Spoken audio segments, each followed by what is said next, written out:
So it's provide, and the funding that they provide, the financial support that they provide, that includes the fellowship, relocation charge, and sometimes they also provide course fees for learning their German language.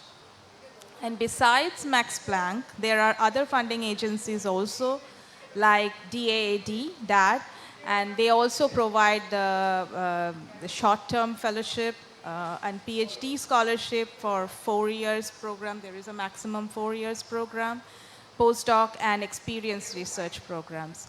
And then we have Humboldt. Uh, so there are many funding options. And yeah, the nature of support is also very lucrative. Yeah. So there are options. Absolutely. So thanks. And as I said, I think these examples are actually sitting on stage. Max Planck, AVH, DARD, all of this. So Germany has a huge variety of different organizations, bodies that do funding. And I think that is probably, if you ask any scientist in India, among the top countries as far as research funding goes. For individuals especially, there's a lot of options there. So what we've addressed so far is, of course, the challenge of first deciding, then finding a host, then maybe getting some kind of financial support. But another important aspect that we tend to sometimes forget is the emotional support. When you're going abroad, for many people, it's the first time to be away from family, to be on their own, to have to do and manage everything on their own. It can be very taxing. It can be very difficult on a personal level as well as on a professional level. So in that case, how does one deal with those kinds of emotions? How does one stay motivated to continue doing the research that one is doing under such conditions? If anyone, maybe Molloy, if you could say something. So thanks for asking that question. That's quite relevant with today's overall theme. And I would like to just take a little bit cue from where Anupama finished. So she was talking about different funding opportunities. So I myself was a Humboldt Fellow. I was located in Munich. And this I call as a lifelong association because I was a postdoc there from 2009 to 2012. But even today, my lab at Presidency University is being funded by Humboldt Foundation in many different ways, many different capacities.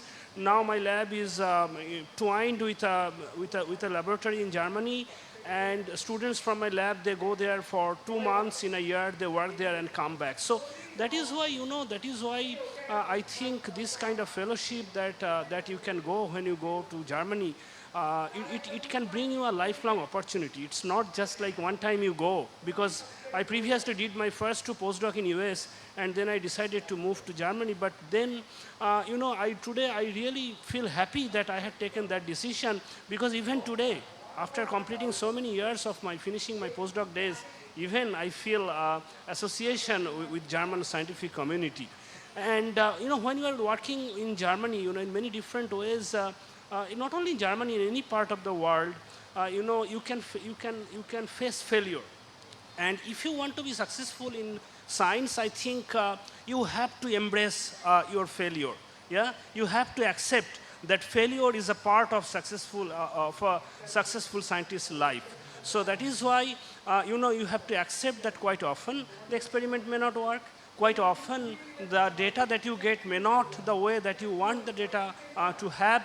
But quite often we have one statistician back in US. He sometimes jokes us that there is no data which is a negative data, because quite often in the lab we say like negative data. Yeah. So I also tell the same things to our students that there is no negative data. Data is a data, and quite often we say it's negative data because it does not fit with our overall biased expectation. And when you have bias in science, you cannot do a good science. Being a good scientist, you have to be unbiased. So that is why you have to accept your failure, and you need to learn that how you can fight against that failure and how you can improve further on. Now, speaking of personal life, that's more of professional scientific life. But on personal life, the major challenge what I faced while I was in Germany, I was in Munich. So one major challenge is to find housing, because there is a lot of challenge to find a good apartment.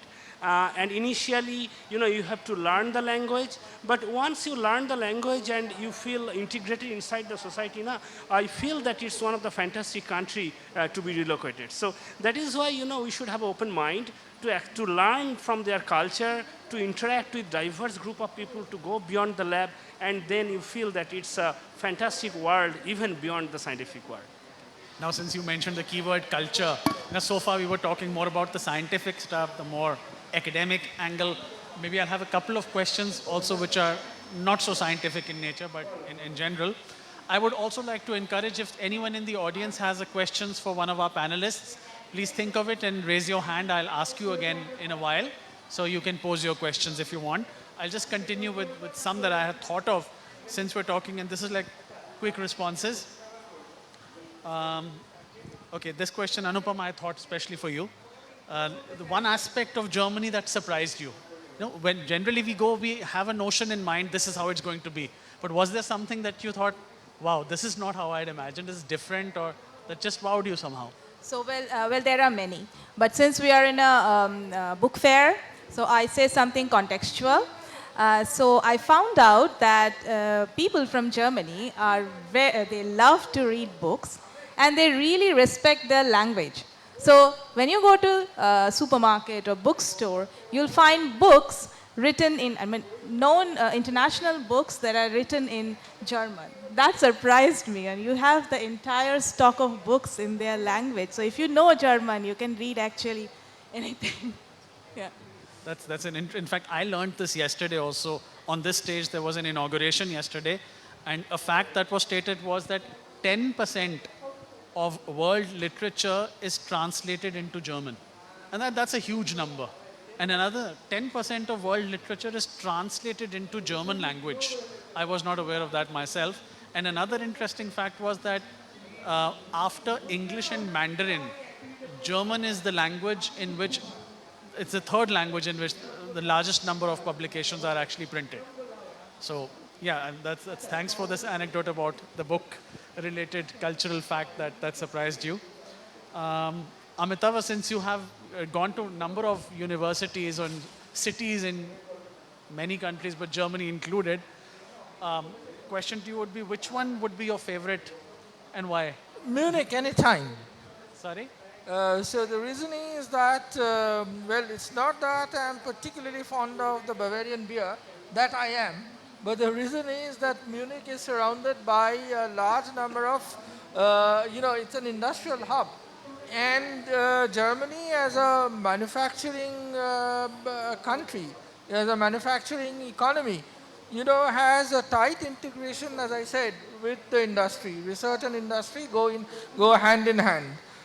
So during my postdoc days, I remember I was working with a project in which the other partners were the Deutsche Luftraumfahrt, that's the equivalent of our ISRO, and also we had the MTU Aero Engines, that's a private organization. So that was a tripartite thing, but you see each and every project you find in Germany, as I said, has an industrial partner. So Munich from that point of view is lovely. I mean, because you get all these projects over here and they're all industry related. That is one reason. The other reason is that as a city, I have never seen a city so spick and span. So neat and clean. I have been to other European cities from Munich during my stay and I didn't find them as clean. For example, Paris to me appeared to be very dirty. And London lacked its luster, but Munich was very spick and span. So that is one reason. But the best reason is that I believe that I have a lot of good friends who are of Bavarian origin, and I speak almost fluent German. I tried to pick up a little Bayerisch, didn't make much headway though, but I found that most of my good friends are either from Baden-Württemberg or from Bayern, and each time I go and I meet them, it's really heavenly. So if you ask me, if Munich has been my second home. So other than Kolkata and Mumbai, the third city, if I'm asked to choose and spend a considerable portion of my life, it will always be Munich. Thanks for that. And since you're talking of language and German here, my question, Molay, any student, or in fact, anybody going to Germany, what are some of, in your opinion, one or two words or phrases that will come in extremely handy that you should kind of know the minute you land, Yes. just so that you're not completely lost? That's true. You know, I mean, the moment you land there, of course, you don't speak the language, but at least if you pick a few words, you know, then if you speak those words with the local people, then you know you feel there is a connect. So, for instance, Danke schön, or Auf Wiedersehen. So these are the, so Danke schön means thank you, or Auf Wiedersehen means bye, or Guten Morgen, like good morning. You know, that's the when you meet in the people in the morning. So these are the some words which we quickly picked up, and usually in the lab we are always communicating in English, but you know sometimes we are speaking a little bit you know broken Deutsch, and we are using these words. It really helps us to communicate with them. No, I completely agree. And then many a times people carry an impression of Germany and people from Germany as being a little distant and difficult to break the ice with, hard to approach. And I think that largely sometimes has to do with language. So if you can break a language barrier, I mean, I think especially now that we're in a city like Kolkata, yeah, and I mean, every Kolkatan is proud of Bangla.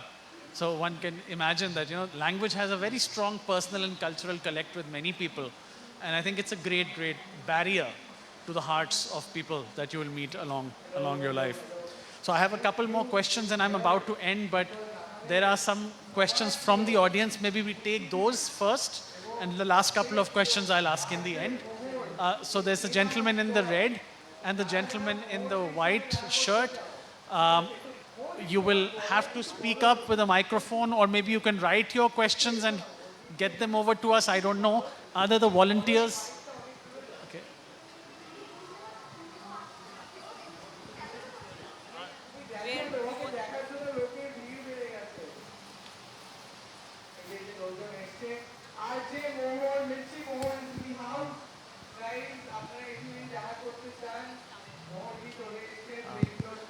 Guten Abend.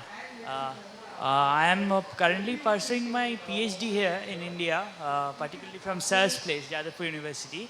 What I wanted to know was that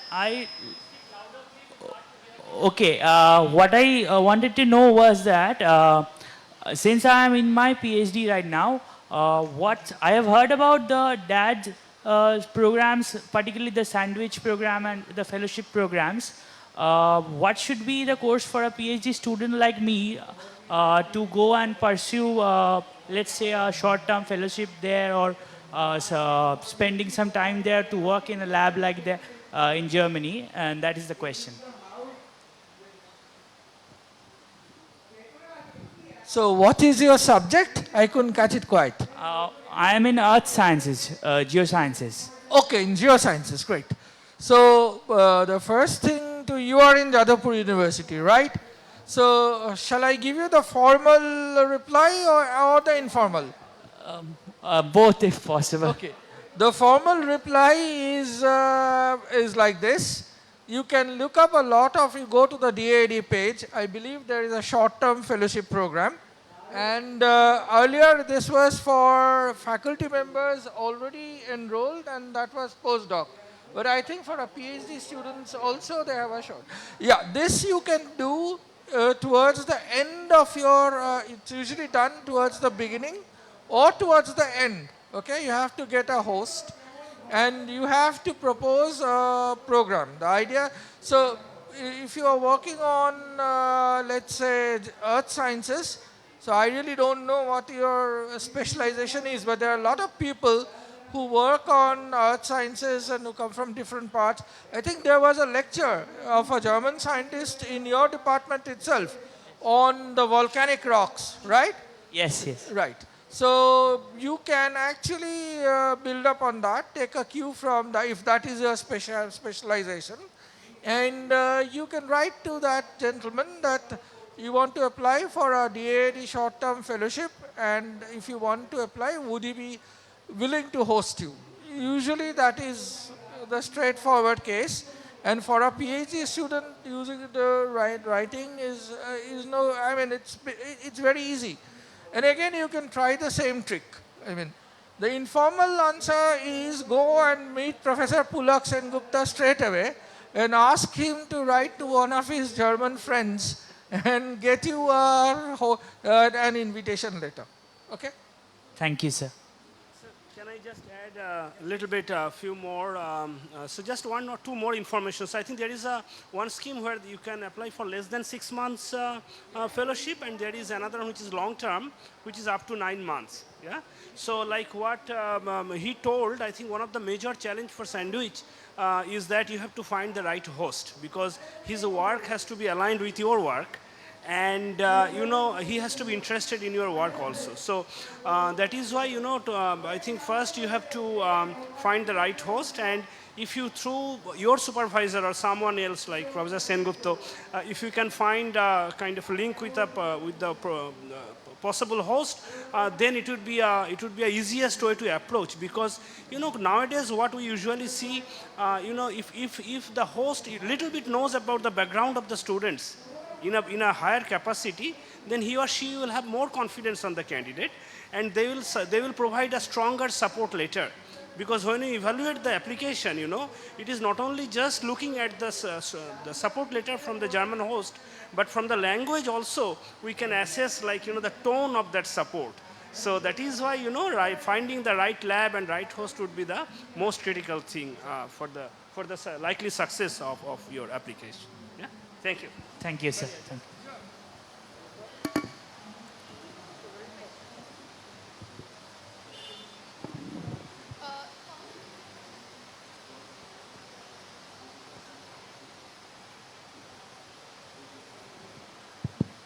Yeah.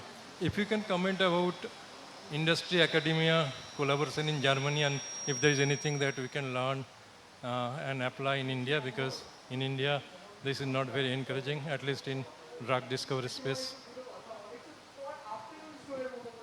Actually, if you are talking about India right now, I mean, the situation has changed drastically. There is no free lunch anywhere. Let me make it very clear. I mean, if you are getting a research project, let's say from the Department of Atomic Energy, then obviously you have to spell out the deliverables, and those deliverables are actually their life problems, which they cannot solve. Similarly with ISRO, if I don't know you are aware with the ISRO's RESPOND program, where they put up a basket of problems where they want academia to pitch in, and then you have to apply, and then once you pass the first screening, then starts the dialogue. Finally, in all Indian universities, we have what is called the IIPCs, and those IIPCs are members of the CII. So through that, we get access to small problems of the industry and also big problems. So big universities like us have projects which are funded by the Tata Motors, Tata Iron Steel, for example. Then we have problems which are the research projects which are funded by even the Volkswagen Foundation. We have one going on in Jadavpur University, and so on and so forth. But this ecosystem is evolving in India, whereas in Germany this ecosystem is very well established. So I give you an example. This time I visited Germany, I mean the year before last winter actually, 2023-24, as a TUM Global Visiting Professor, and I had to do some teaching. So my host took me to some of the labs where BMW was actually sponsoring a project on something which Tesla had developed long back, but with some modifications of a driverless car. I mean, you can drive hands-free. And there are small modules which were given to TUM And my host happened to be a co-investigator for one of these modules, and I went through. So this kind of approach, where it's very, very practical, it might not lead to a very verbose and very well cited research paper, but it's technology that lands directly to the factory shop from the lab. This approach is something which we need to inculcate. I mean, we need to reorient we have reoriented. These days for engineering PhDs, you need not have just a publication, a patent also suffices. So this is a shift. So this is something which is a basic German philosophy, down to earth, and which is pretty much, realizable. I remember a joke. This actually my first German professor told me, and Professor Popovich. So he told me that, so I was a DAD fellow, so I went to him and Professor Popovich told me, see, why don't you send this paper to a conference? I said, this is good for a journal. If I work a little bit more, it will be a good journal paper. He said, no, you send the first version to the conference and then to a journal paper. Then he told me, sit down. He took me to the Mensa. And he said, you know what Einstein did? Einstein had actually published 2 papers for his PhD. Then his professor called his father. Those days, he said, your son is capable of writing a far better paper. Why did he do his PhD with these 2 papers? Einstein replied, for a PhD, why should I spend so much time and effort? It's only for a PhD. I'll do that when I need it. So this is the difference in philosophy. We should actually, we are in an ecosystem which is nascent, which is evolving as India metamorphoses into a manufacturing economy. But in Germany, we already have a developed ecosystem. And in the United States, it's a mixture of both. Both blue skies research as well as, application-oriented research. In a nutshell, this is the difference. Yeah.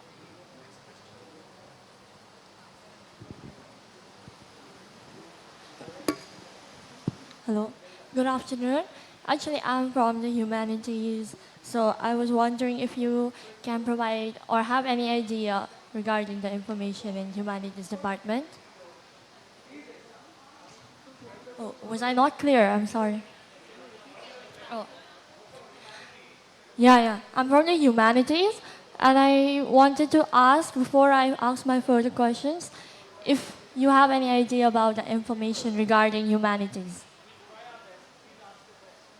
Okay, so I wanted to ask, I study philosophy, and I wanted to apply for PhD there because Germany is kind of the land of philosophers. So I wanted to ask, how is the environment regarding philosophy in Germany, and if you know any leading universities where I can search for one, for a supervisor. So yes, definitely Germany is a land of thinkers. So philosophy comes to mind. Obviously, Germany comes to mind. There are some great universities. As a representative of the German Academic Exchange Service, I can't name one per se, but most of the most popular universities for Indian students are really good for the subject per se. Only one thing you'll have to keep in mind is that German language will be a requirement if you are studying subjects in the humanities or the social sciences. For those of you in the natural sciences, in the engineering sciences, there if you do not know German currently and you want to go and study in English medium, that is possible relatively easily because there are many opportunities. For students of the humanities and social sciences, that is a challenge, and therefore you will have to be prepared with the language apart from the remaining things that you need. But we can also bilaterally connect after this session here, so we will be able to provide you more detailed information. Thank you. There's a question, but gentleman in the fifth row, I think. I'm so sorry, ma'am. I'm so sorry, ma'am.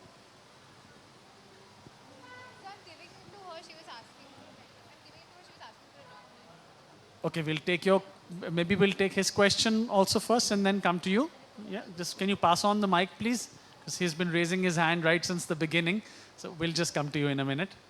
Hello গুটেন আবেন আমার নাম সার্থক সরকার আমি হচ্ছে Jadavpur ইউনিভার্সিটিতেই instrumentation ডিপার্টমেন্টে আমি এখন জিআরএফ আছি তা আমার কোশ্চেন হচ্ছে আমি অ্যালজাইমার উপরও কাজ করছি তা নিউরোডিজেনারেটিভ ডিজিজের উপর অনেক কাজ মানে আগে প্রেজেন্টে পার্কিনসনের উপর কাজ করেছিলাম এখন অ্যালজাইমার উপরও কাজ করছি আমার মেনলি মানে কথা হচ্ছে আমি জাস্ট ড্যাটসের পোর্টালে অ্যাপ্লাই করি বাট বা ওখানে রিপ্লাই আসে না মানে মেনলি হোস্টরা কোনো রিপ্লাই করে না ফর শর্ট টার্ম এর জন্য তা সেক্ষেত্রে আমি কি করতে পারি মানে বা ইউনিভার্সিটির কোনো মানে পোর্টাল আছে যে কীভাবে আমি মানে মানে আমার থ্রু আউট মাই মানে প্রোগ্রাম পিএইচডি প্রোগ্রামে আমি যদি করতে পারি মানে যেতে পারি I understand your question perfectly because I am a Bengali, but I would be replying in English because there are Yeah, others. sir. I hope you don't mind.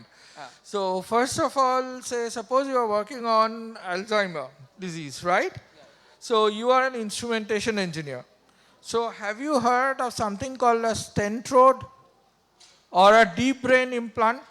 yeah Have you heard of brain signal, brain yeah. computer interfacing? yeah I am You working have on the heard of DWT that. Right. So basically, have you looked up those research groups?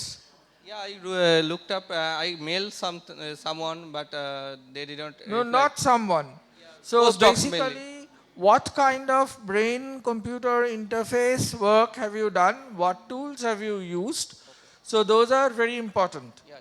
So look up as I said, what you could do is find out who is looking up in the areas where instrumentation comes in. If you are looking writing to a person who's more or less more interested on the physiological aspects of it, one could be, modeling of the erratic brain impulses in the case of an Alzheimer disease. Or one could be, there are different dimensions to it. It could be the brain imagery, the progression of the brain imagery of an Alzheimer affected person. You extract the features. Yeah, I mainly do the EEG diagram. So that's brain-computer interface, so yeah. right? So basically, then you look up some persons. I would suggest you look up some people who are working on the application of artificial intelligence in elderly healthcare. Okay, so there are big groups in Germany who are working in that, and this is an elderly healthcare is a big problem. Because in Germany, most of the elderly people, they lie in what they call senior houses. They're old age homes, and it's often prohibitively expensive to actually have an attendant. So Alzheimer disease and all detection through EEG signals My title is just part of detection through EEG signals and to implementing. also actually circumvent those through a stent road is an important issue. So I don't think you would find any difficulty in finding these areas. So I believe that you have kept it too open-ended. Please don't keep it too open-ended. You just shorten the description and just focus on exactly what you are doing and what exactly the person concerned is actually, the groups are interested in. Since I am located next door, I can also offer to help you out in this. sir. So I think you are in fourth floor, I think. yeah, we'll take it up bilaterally later. Yeah. Okay, sir. Thank you.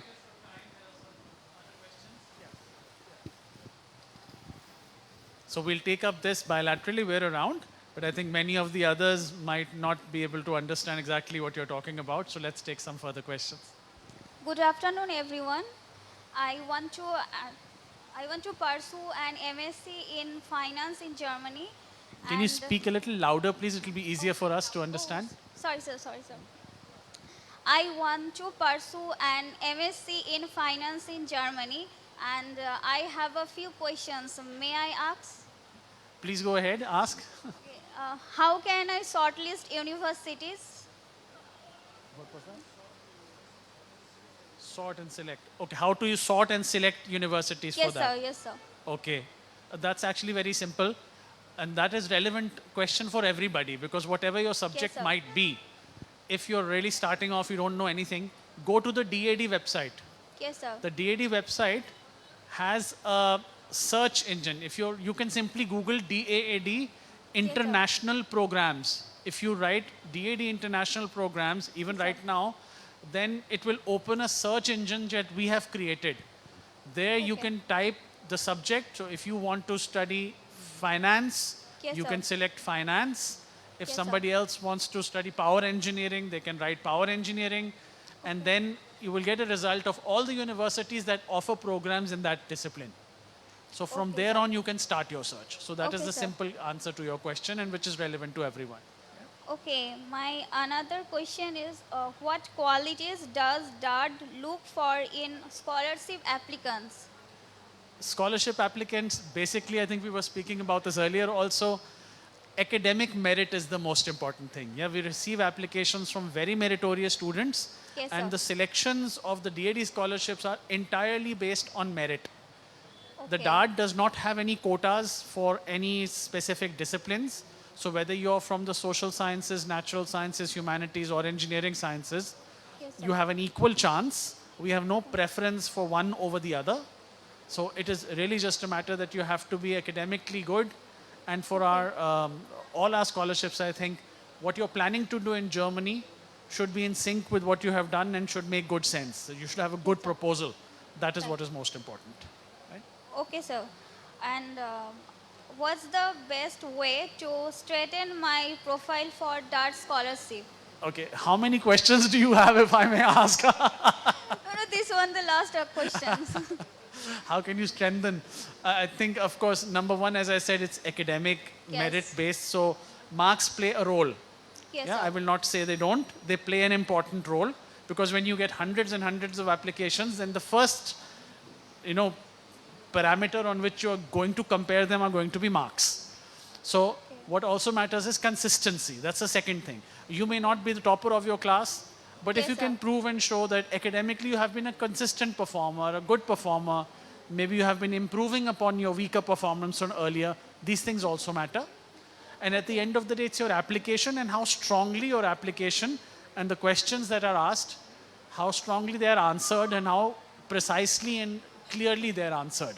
I think those are some of the basic things that are important for a DAD application.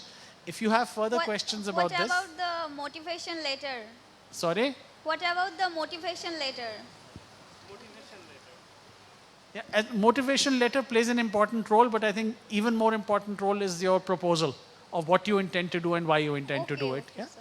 So we can, again, like I said to the earlier person asking the question, continue the discussion bilaterally. You can come and drop by sir.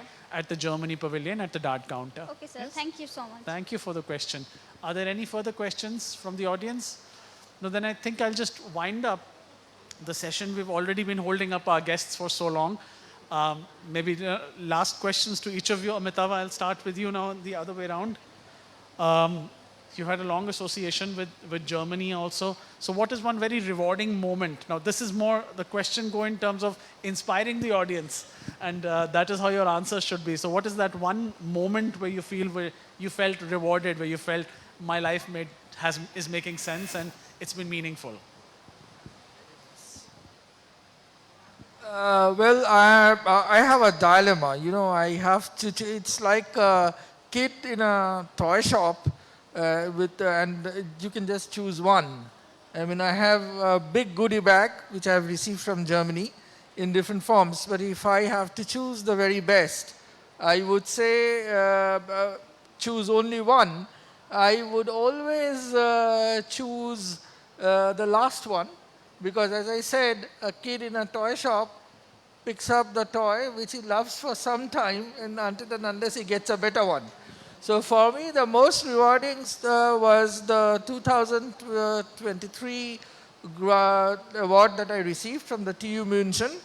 I have been there a postdoc fellow, a DAD research visiting professor and all.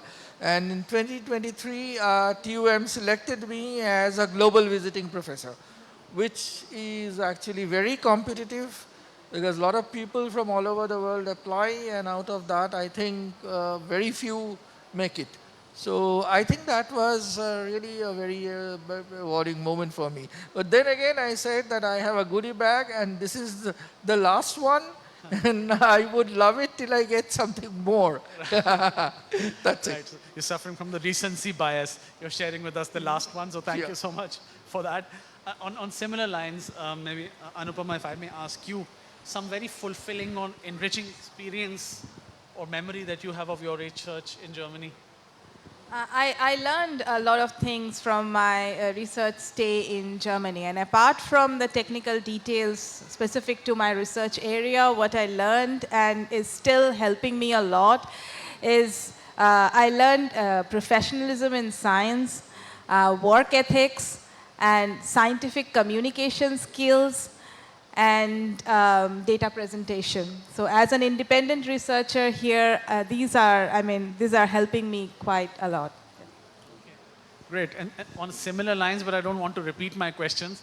So if, again, in a word or a phrase, if you could share how your experience or research journey with Germany has been. I mean, again, it would be a tough call because there are so many good memories and so many things that we all learned from our experience in Germany. But of course, I mean, to do science is one of the best country in the world. But I would say it's beyond science. Now, when I just want to remember, like when I joined as a Humboldt Fellow, they gave us, um, they organized a trip where we traveled the entire country for 2 weeks, and we could take even our family, and we visited so many different tourist places, and they explained the history behind those places. So that's something I didn't expect, because usually when you go as a scientist, you expect that you will spend most of your time inside the lab. So that is one of the most exciting moment, I would say, because that is something I didn't explain, that I didn't expect, and that is something I still remember, even my family remembers. That is one of the most rewarding. Right. Thank you so much for sharing your experience. In fact, thank you to all the three panelists. Can we have a big round of applause, please, for the panelists for being with us here, sparing your time and sharing your experiences and thoughts with us. Thank you also to the audience for being here, for asking such interesting questions. And even though we might not have been answered to each one of them individually so far, we can promise you can meet us in the Germany pavilion, and we'll address them one-on-one. So thank you all for being here, and wish you all the very best. Thank you.